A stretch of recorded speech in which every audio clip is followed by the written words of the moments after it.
Assalamualaikum warahmatullahi wabarakatuh. Kembali lagi di channel Radio Horor. Untuk kisah kali ini masih melanjutkan dari kisah yang sebelumnya. Sebuah kisah yang diambil dari akun Twitternya @agilrsaputra. Dan untuk kisah yang akan saya bawakan kali ini yaitu sebuah kisah yang berjudul Lemah Kuburan. Dan sebelum kita lanjut ke ceritanya, tekan dulu tombol like video ini dan jangan lupa tekan juga tombol subscribe channel ini. Dan nyalakan juga lonceng notifikasinya agar tidak ketinggalan cerita-cerita lainnya dari channel ini. Dan buat teman-teman yang pengen membaca langsung ceritanya, nanti silahkan saja kunjungi linknya yang nanti akan saya sertakan di kolom deskripsi. Dan jangan lupa di follow juga akun Twitter penulis. Dan seperti apa untuk kelanjutan kisah ini, langsung saja kita masuk ke ceritanya.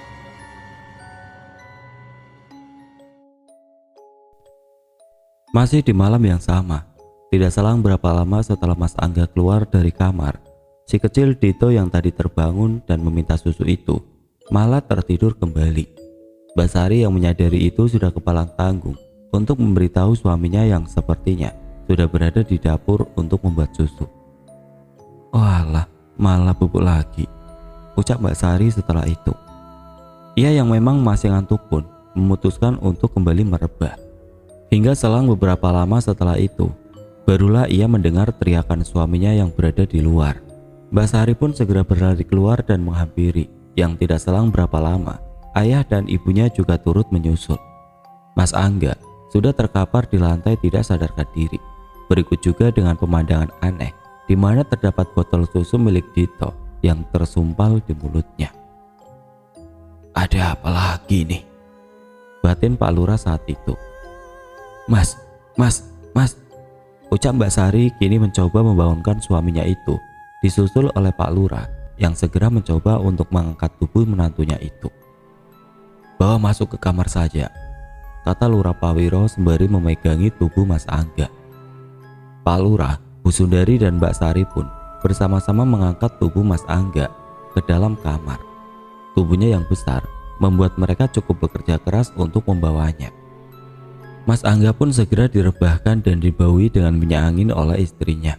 Sementara masih di ruangan yang sama, Bu Sundari tampak tengah mempertanyakan ini kepada Pak Lurah. Pak Lurah yang jengah hanya bisa bertolak pinggang menanggapi kejadian ini. Wajahnya memerah marah, darahnya mendidih.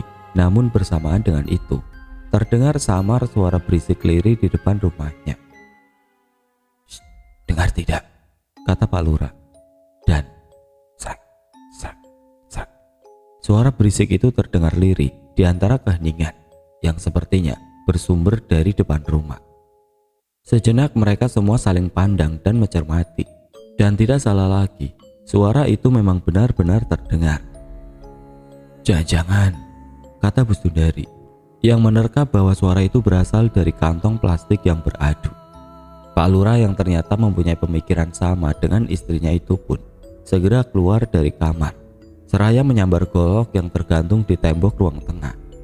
Ia pun berjalan mengendap menuju ruang tamu. Sesampainya di ruang tamu, Pak Lurah pun langsung mendekati jendela. Dengan pelan dan hati-hati, ia sedikit menyingkap tirai untuk melihat apa yang ada di depan rumahnya. Matanya pun menerawang dan segera berhenti di satu titik. Ternyata benar dugaan itu. Ada orang yang berada di halaman rumahnya. Orang itu kini tengah jongkok sambil menghisap rokok. "Siapa itu?" batin Pak Lurah mengernyitkan dahinya karena minimnya pencahayaan membuatnya tidak bisa memastikan siapa orang itu. Jantungnya berdegup kencang, tangannya yang menggenggam golok pun sudah gemetar. Hingga Pak Lurah yang sudah tidak bisa menahan amarahnya pun segera memutar kunci dan membuka pintu. "Woi, arep ngopo kowe?" kata Pak Lurah menyentak. Orang itu terkejut dan langsung berlari keluar. Pak Lurah melemparkan goloknya dan sepertinya sempat mengenai bagian punggungnya. Namun orang itu tetap saja terus berlari dengan sangat cepat. Pak Lurah yang sudah berumur itu pun tidak mampu mengejarnya dan langsung kehilangan jejaknya beberapa meter saja dari jalanan depan rumahnya itu. Pak Lurah tampak berjalan terengah memungut golok yang tadi sempat ia lemparkan itu. "Siapa ya tadi itu?" ucapnya sendiri sambil berjalan kembali menuju rumahnya. Terlihat Bu Sundari istrinya sudah berada di depan. Dan dengan wajah penasaran, ia pun segera bertanya, "Siapa Pak?" Tanya Bu Sundari yang sudah berdiri menunggu di ambang pintu. "Tidak tahu Bu, saya belum sempat melihat wajahnya dengan jelas," jawab Lurah Pawiro yang nafasnya masih terengah. "Kismo," tanggap Bu Sundari. "Bukan Bu, kalau Kismo saya hafal, kan badannya besar, kalau ini perawakannya kurus dan kecil kok," jawabnya seraya masuk ke dalam rumah. Lurah Pawiro pun masuk dan meletakkan goloknya di meja ruang tengah. Tanpa ia sadari, ada sedikit bercak darah di bilah golok itu. Istrinya yang malah tidak sengaja melihat itu pun langsung bertanya, "Apa ini Pak? Apa tadi orang itu kamu bacok?" Tanya Bu Sundari, yang seketika membuat Lurah Pawiro berhenti berjalan dan berbalik memeriksa golok itu. "Tidak Bu, tapi tadi memang sempat saya lempar dan sepertinya mengenai punggungnya," jawab Pak Lurah yang kembali memegang goloknya sambil mencermati bercak merah itu. Namun belum sampai berbincang banyak, secara tiba-tiba bau minyak mayat melewati hidung mereka. Lagi-lagi Bu Sundari yang pertama menyadari itu. Apa jenengan mencium bau?" tanya Bu Sundari sembari mengenduskan hidungnya. "Iya, benar Bu," jawabnya tersentak dan langsung bergegas ke teras rumahnya sambil membawa senter baterai sebagai pencahayaan. Sesampainya di depan, Pak Lurah pun segera memeriksa lantai teras rumahnya itu. Ia runut di setiap jengkalnya. Awalnya ia tidak menemukan hal yang ia sangkakan. Sampai akhirnya, "Ada Pak?" tanya Bu Sundari yang beberapa saat kemudian menyusul ke depan. "Tidak ada Bu, tapi kok masih berbau ya?" jawab Pak Lurah sembari mengarahkan senternya ke arah halaman depan rumahnya. "Iya benar, masih berbau Pak," kata Bu Sundari, yang mana bersamaan dengan Lurah Pawiro yang menghentikan cahaya senternya pada salah satu sisi pekarangan depan rumahnya itu. Terlihat sebuah kantong kresek hitam tergeletak di sisi yang tengah Pak Lurah sinari, dan tanpa berpikir lagi, ia pun langsung bergegas memeriksa bungkusan itu. "Apa itu?" batin Lurah Pawiro sambil berjalan menghampiri. Ia singkapkan bungkusan itu secara perlahan dengan pucuk goloknya, dan benar, seperti apa yang ia kira, bungkusan itu berisi tanah basah yang berbau minyak mayat. "Wah, mulai lagi Bu," kata Lurah Pawiro kepada istrinya dengan sedikit lantang. "Terus bagaimana ini Pak?" kata Bu Sundari yang juga kini ikut mendekat untuk melihat bungkusan itu. "Brengsek," ucap Pak Lurah yang secara tiba-tiba langsung menurunkan celananya dan mengincingi bungkusan itu. Tanggap Bu Sundari yang tentu heran dengan apa yang dilakukan oleh suaminya itu. "Sudah, biarlah, saya sudah terlalu pusing menghadapi ini semua," jawab Pak Lurah seraya mengucuri tanah kuburan itu melalui singkapan bungkusannya. Dan setelah itu seperti tanpa beban, Lurah Pawiro pun mengajak istrinya untuk masuk ke dalam rumah dengan meninggalkan bungkusan itu begitu saja. Waktu sudah menunjukkan pukul 2:30 dini hari. Pak Lurah dan istrinya kembali lagi memeriksa keadaan anak, mantu dan cucunya yang berada di dalam kamar. Mas Angga sang menantu tampak sudah sadar dan kini terduduk di atas ranjang. Di samping si kecil Dito yang tertidur pulas, wajahnya masih terlihat linglung mencerna kejadian yang baru saja ia alami. Tapi meski begitu, setidaknya ia sudah sadar dan tampak baik-baik saja. "Di depan ada apa Pak?" tanya Mbak Sari kepada ayahnya yang baru saja masuk ke dalam kamar. "Tidak apa-apa, sudah, sekarang istirahat lagi saja. Bagaimana Angga?" alih Pak Lurah mencoba untuk membelokkan topik pembicaraan. "Masih belum bisa cerita ini Pak, sepertinya masih bingung dan takut," jawab Mbak Sari dengan mimik wajah takut yang coba ia sembunyikan. "Sek," kata Pak Lurah setelah itu, yang langsung bergegas keluar untuk mengambil sesuatu. Pak Lurah pun kembali lagi beberapa saat kemudian membawa azimat dari Mbak Untung dan langsung memberikannya pada anak perempuannya itu. "Ini diletakkan saja di bawah bantal ya Nak," kata Lurah Pawiro beberapa saat setelah anaknya memegang azimat tersebut. "Sudah, Sekarang semua istirahat lagi ya. Sudah hampir jam 3 pagi nih, kata Pak Lurah lagi yang tidak lama setelah itu. Ia bersama Bu Sundari pun keluar dan kembali ke kamarnya untuk beristirahat. Sementara itu di malam yang sama, kejadian aneh, seram dan janggal pun ternyata juga terjadi kepada yang lain. Kali ini kejadian itu dialami oleh Kadus Barjo dan Pak Sukmo, Carik yang kini menjadi pemangku jabatan sementara menggantikan kepala desa di Mekarsari ini. Malam itu sekira pukul 12:30 dini hari, Kadus Barjo yang baru saja pulang dan hendak masuk ke dalam rumahnya sedikit dibuat kaget oleh suara panggilan dari tetangga sebelah rumahnya. Orang itu tidak lain dan tidak bukan adalah Pak Sukmo, sekretaris desa ini yang memang kebetulan rumahnya saling bersebelahan dengan Kadus Barjo. "Mampir Kang," ucap Pak Sukmo membuat Kadus Barjo seketika langsung menoleh. "Astagfirullah, Pak Carik, ngagetin aja sampean itu," tanggap Kadus Barjo. "Sinilah mampir, kita duduk-duduk sebentar," kata Pak Carik lagi. Menanggapi itu, Kadus Barjo pun terlihat sejenak memeriksa jam di tangannya terlebih dahulu. Dan setelah sedikit berpikir, ia pun akhirnya berjalan menghampiri Pak Sukmo yang tampaknya sedang menyesap kopi sambil merokok di teras depan rumahnya itu. "Dari mana? Dari Pak Lurah ya?" sapa Pak Sukmo beberapa saat setelah Kadus Barjo duduk. "Iya Kang, seperti biasa toh," tanggap Kadus Barjo saat itu. "Maaf Kang, aku nggak pernah bisa ikut ke sana, tapi tenang saja, aku tetap dukung Pak Pawiro Atmojo kok." "Alah, santai saja Kang, yang penting doanya saja," jawab Kadus Barjo sembari melipat tangannya karena angin dingin yang bertiup ke arahnya.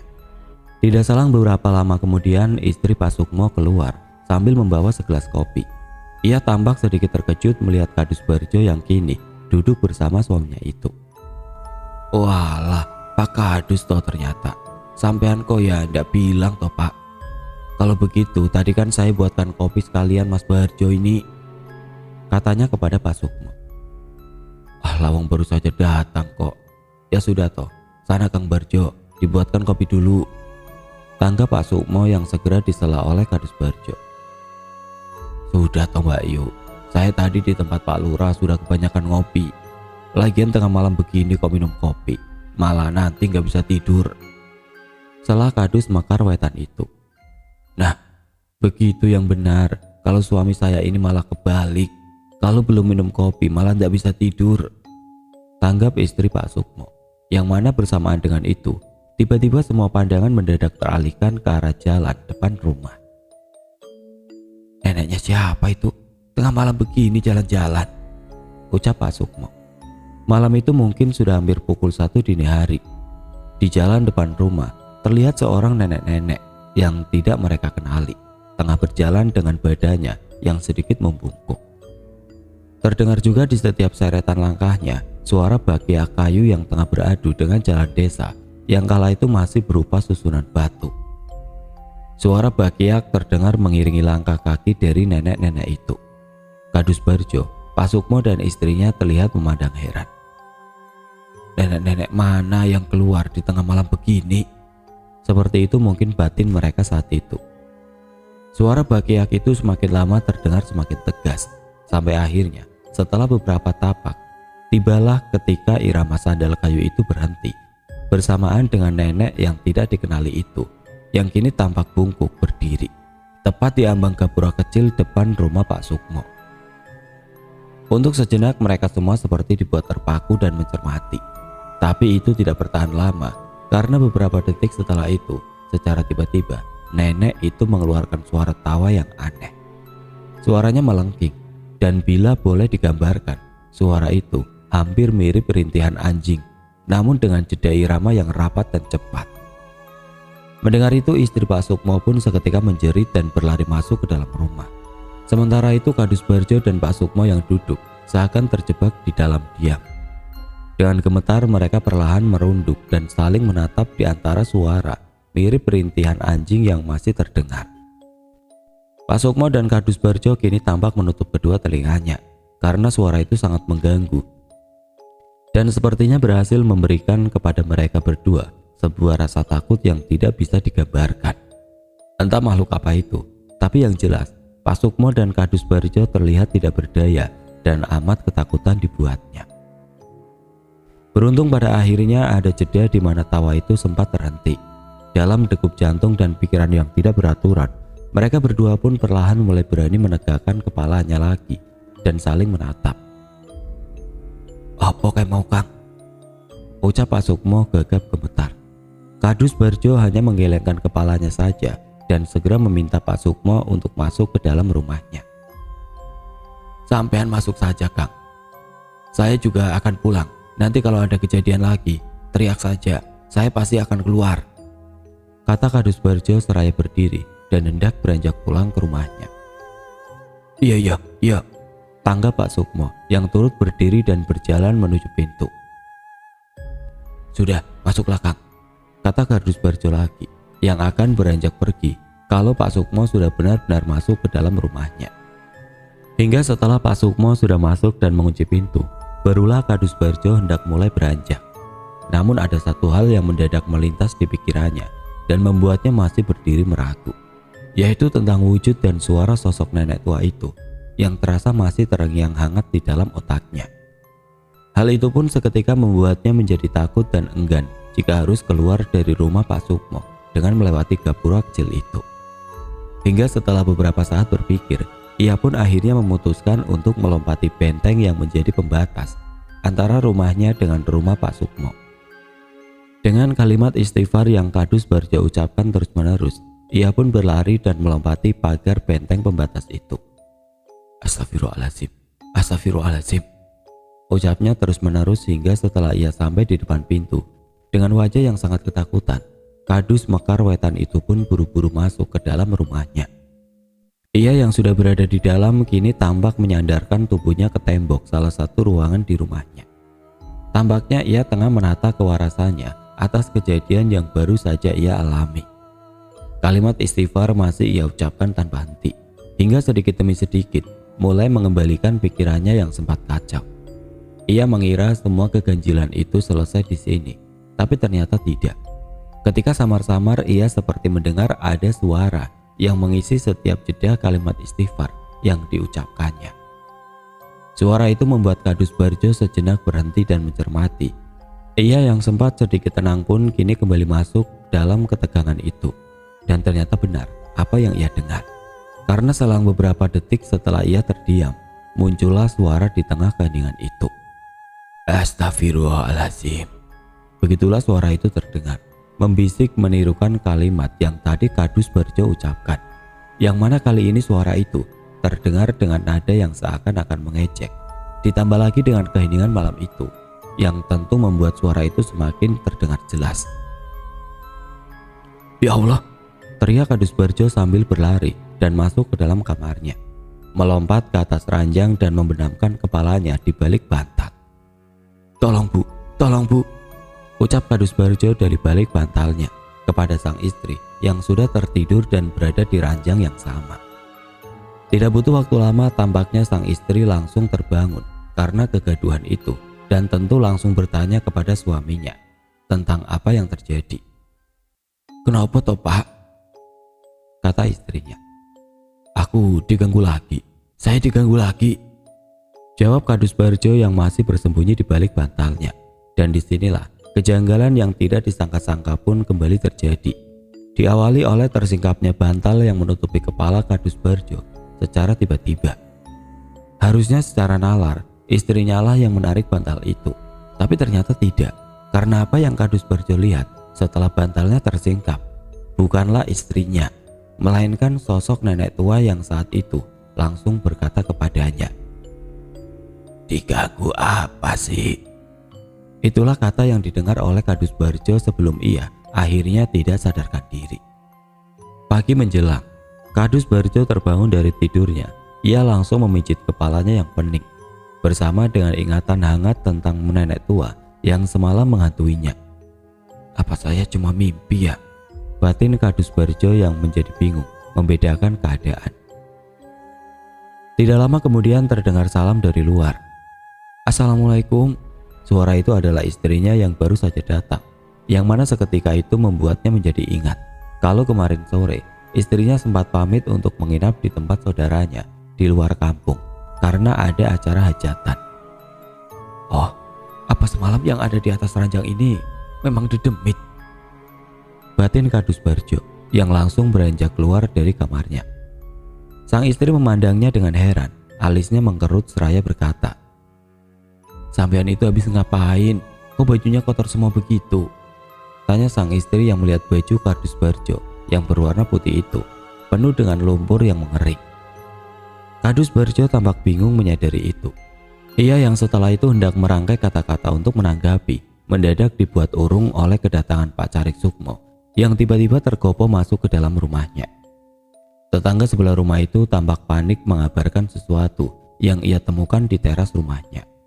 "Saya sepertinya sudah ikut terseret, Kang," ucap Pak Sukmo yang setelah itu mengajak Kadus Barjo untuk keluar dan melihat sesuatu yang ia temukan pagi ini. Apalagi kalau bukan ceceran tanah yang berbau minyak mayat itu. Melihatnya, Kadus Barjo hanya menghela nafas dan segera menyuruh Pak Sukmo untuk mengepel lantai teras rumahnya dengan air kelapa hijau. "Sudah, itu bersihkan saja, terus dipel dengan air kelapa hijau. Sudah saatnya sampean ikut saya ke Pak Lurah," kata Kadus Barjo kepada Pak Sukmo. Entah kapan tanah kuburan itu disebar. Yang jelas asumsinya, kemungkinan itu dilakukan selepas pukul 2 dini hari. Mengingat sebelum itu, Kadus Barjo, Pak Sukmo dan istrinya sempat mengobrol hingga kemunculan sosok nenek tua yang akhirnya membuyarkan pembicaraan mereka di teras rumah Pak Sukmo itu. "Seumur hidup, baru semalam saya melihat demit Mbak Yu," ucap istri Pak Sukmo kepada istri Kadus Barjo dalam obrolan teras pagi itu. Yang mau tidak mau berlanjut dengan kilasan cerita tentang perwujudan sosok nenek tua yang terlihat semalam. Pembicaraan pagi itu menjadi cukup serius dan berakhir dengan konklusi bahwa kemungkinan yang sekarang diincar bertambah satu lagi, yaitu Pak Sukmo dan keluarganya. Pagi pun berganti siang. Orang-orang penting dari kubu Lurah Pawiro kini kembali berkumpul. Bagotro, Pak Karim, Pak Warso, Mbak Suyuti, para kadus-kadus dan Pak Sukmo kini tampak duduk bersama di ruangan utama. Hampir semua orang yang ada di situ datang dengan membawa keresahan yang sama, yaitu tentang ceceran tanah kuburan yang kini kembali mereka temukan di depan rumahnya. Gangguan yang mereka alami juga cukup beragam, dari penyakit yang tiba-tiba datang, suasana rumah yang menjadi tidak baik, dan juga teror lembut yang berpurwa-rupa. Pak Karim contohnya, ayah dari Kang Kuriman itu, terlihat menyingkap lengan bajunya dan memperlihatkan ruam lebam yang muncul di lengannya. Hampir persis seperti apa yang terjadi kepada anak Kang Saleh tempo hari. "Saya itu semalam ketindian, mimpi dinaiki oleh hantu wewe yang tingginya 2 meter, terus bangun-bangun, sudah seperti ini," kata Pak Karim yang kini juga membuka kancing kemejanya dan memperlihatkan sebagian dadanya yang ternyata juga penuh dengan ruam lebam itu. Yang terjadi kepada Bagotro juga tidak kalah aneh. Ia mulai menyadari dan mengaku selama ini kalau sedang berada di rumah, rasanya hanya ingin marah-marah saja. Puncaknya adalah tadi pagi, ketika ia memarahi dan menalak cerai istrinya hanya gara-gara tidak sengaja mematahkan pipa tembakau cangklong miliknya. Entahlah, setan belang apa yang mampir di pikiranku. Untung saja saya langsung sadar setelah ditampar oleh istri. Lagian sangat tidak lucu kalau kakek nenek seperti saya ini tiba-tiba bercerai, kata Mbak Kotro yang tak acap langsung mengundang tawa kepada semua orang. Pak Sukmo segera menyela di tengah tawa, menceritakan keluhnya atas kejadian semalam bersama Kadus Barjo. "Saya sekarang sepertinya sudah ikut terseret, Kang Mas," kata Pak Sukmo kepada Pak Lurah dengan wajahnya yang terlihat paling masam di antara semua orang yang berada di situ. "Sebenarnya sampean tidak perlu kaget, Kang. Sampean harus ingat dengan kejadian dahulu," jawab Pak Lurah sambil mengingatkan tentang kejadian yang mungkin menjadi alasan kuat bagi Wiryo untuk menyeret Pak Sukmo dalam lingkaran permusuhan ini. Kejadian itu sudah terlalu lama, bahkan mungkin Pak Sukmo sendiri sudah melupakannya. Sekira 10-15 tahun yang lalu, Pak Sukmo kalap dan menghajar Juragan Wiryo di tengah pasar hewan. Kala itu Wiryo yang belum menjadi juragan tertangkap basah tengah menggeret sapi milik Pak Sukmo yang sudah 3 hari hilang. Saat itu Wiryo muda sudah ampun-ampun dan menjelaskan bahwa ia tidak tahu perihal sapi yang dibawanya. Ia hanya disuruh oleh temannya untuk menjualkan saja. Namun Pak Sukmo yang sudah gelap tetap saja menghajarnya. Atas kejadian itu Wiryo sempat ditahan selama 1 bulan. Sampai akhirnya Wiryo pun dibebaskan setelah pencuri yang sebenarnya yaitu temannya tertangkap dan bersaksi bahwa Wiryo memang tidak tahu apa-apa. "Wah, apa karena itu ya?" ucap Pak Sukmo seraya menganggukkan kepalanya, yang mana langsung ditimpal oleh Kang Saleh. "Bisa jadi Pak Carik, saya kan yang mendampingi istri Wiryo kala itu bolak-balik ke kantor polisi, dan menurut saya saat itu Wiryo memang tidak tahu apa-apa. Yang sebagai orang yang pernah dekat cukup hafal dengan wataknya, Wiryo itu sama sekali tidak punya mental untuk mencuri." Pak Sukmo pun mengusap wajahnya dan berpikir, kenapa baru sekarang ia terseret ketika pemilihan tinggal beberapa hari lagi?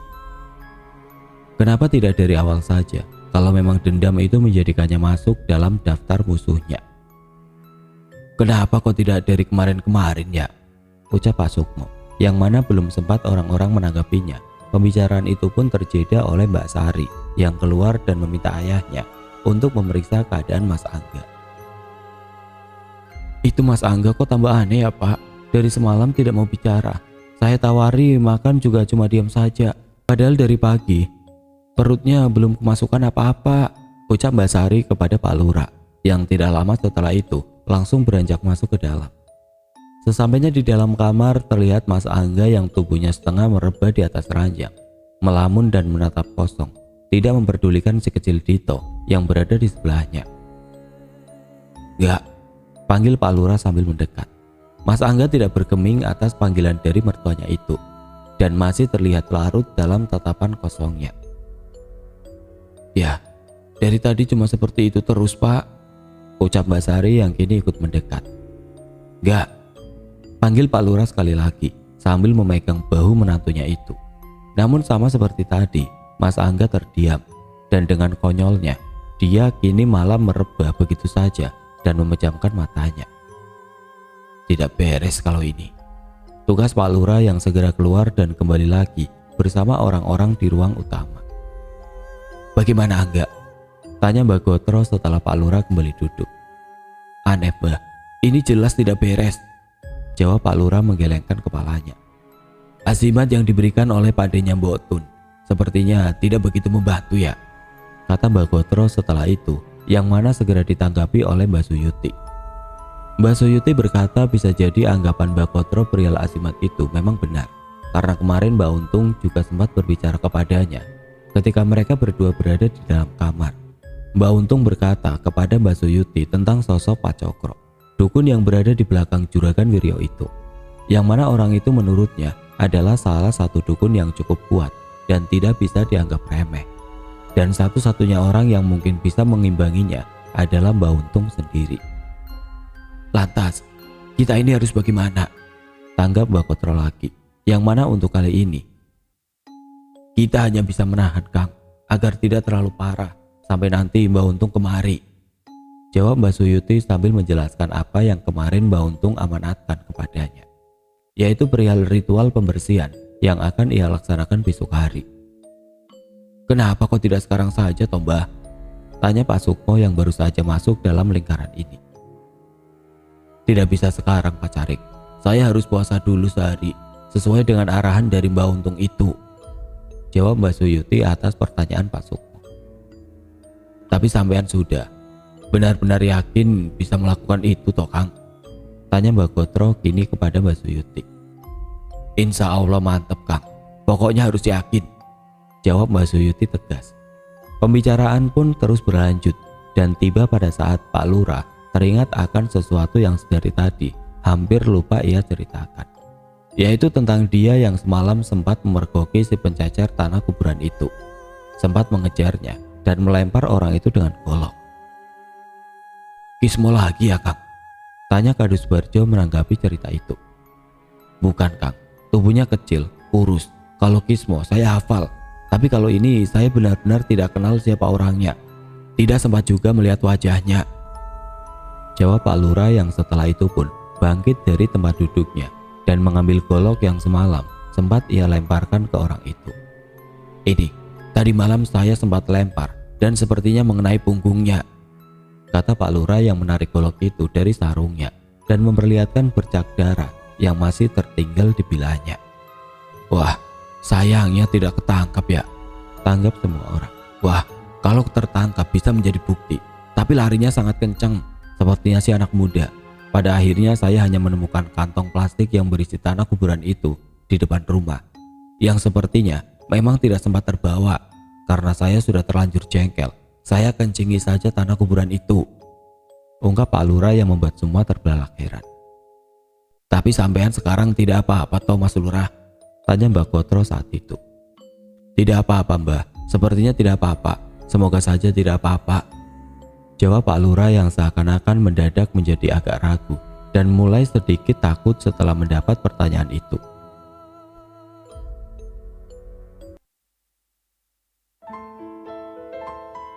Oke teman-teman, sampai di sini dulu ceritanya. Nantikan kelanjutan kisah ini di video berikutnya.